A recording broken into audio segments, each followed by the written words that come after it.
8 years ago, China and Russia took a significant step to challenge the global dominance of the dollar. A securities exchange opened direct trading between the Chinese currency, the renminbi, or the RMB as it's called, and Russia's ruble. This was the first time that Chinese currency was being traded outside mainland China and Hong Kong. And since then, the RMB has gained value in Russia. On your screen, we'll bring you images from China's Heilongjiang province. There was a truck full of Chinese currency. 8 years after they first began trading each other's currency, Russia and China have now taken their economic relationship to the next level. Yesterday, China dispatched 15 million yuan in cash to Russia. This opens up a land route to transport currency from China to Russia. So why is China's RMB now Russia's favorite currency? That's a valid question. As the West continues to isolate Russia, the RMB has now emerged as an alternative to the dollar. Tough economic sanctions have crippled the Russian economy. As a result, Russia's ruble has lost value against the dollar. To defend its economy, Russia first tried to sell its dollar reserves and buy back the ruble. But the move could not stem the free fall of the Russian currency. In this time of crisis, Russia found firm economic partnership in China. It's also Russia's second largest trading partner. The RMB has wide acceptance in Russia. The country's largest energy company, Gazprom, has already begun accepting China's RMB as a mode of payment. Traders also accept the Chinese currency. Russia is using the RMB to rebuild its foreign reserves, a move that ensures stability as China's economy is on a firmer footing when compared to the rest of the world. This also works for China. China wants to popularize the RMB. Beijing has secured currency swap line agreements with 28 countries. What does this mean? It means that central banks in all these 28 countries can exchange currency directly with the People's Bank of China. Though there's still a long way to go before the RMB challenges the dollar in the international market, the Belt and Road Project, BRI, has already given it more acceptability. At a time when the White House is challenging China on the trade front, Beijing is making the most of its economic influence in Russia to further needle Washington. Next, we come to the South China Sea. It's another issue over which both sides have been sparring. American ships were spotted there. China protested. It said that this amounts to trespassing. China claims the entire disputed South China Sea as its own territory. The U.S. remains firm. Defense Secretary James Mattis has said that American forces will not halt their operations in the South China Sea. We are going out of our way to cooperate with Pacific nations. That's the way we do business in the world.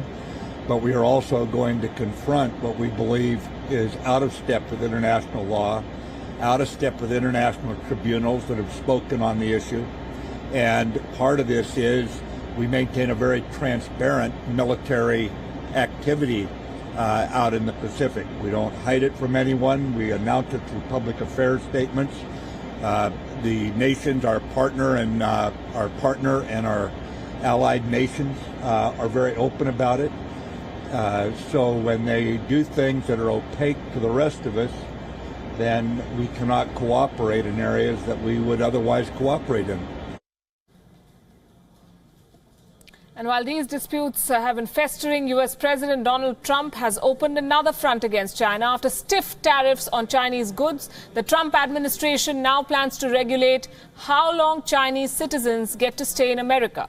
A new policy is being implemented. It will set limits on Chinese visa applications. Washington says these new rules will help protect American intellectual property, and it applies to students studying specific disciplines. So what does this new rule book say? We break it down for you.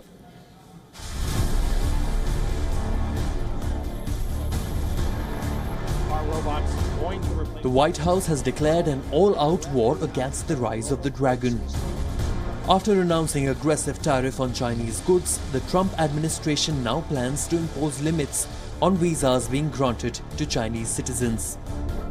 As per the new rule, American officials now plan to issue visas to Chinese citizens with shorter durations. Students who plan to study in the United States will be impacted the most. The new rules are expected to kick in from 11th of June this year. But why is the Trump administration doing this? Reports quoting sources within the Trump administration say that these steps are a part of US government's strategy to protect American intellectual property.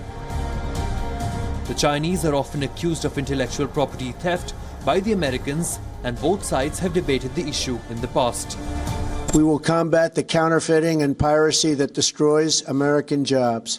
We will enforce the rules of fair and reciprocal trade that form the foundation of responsible commerce.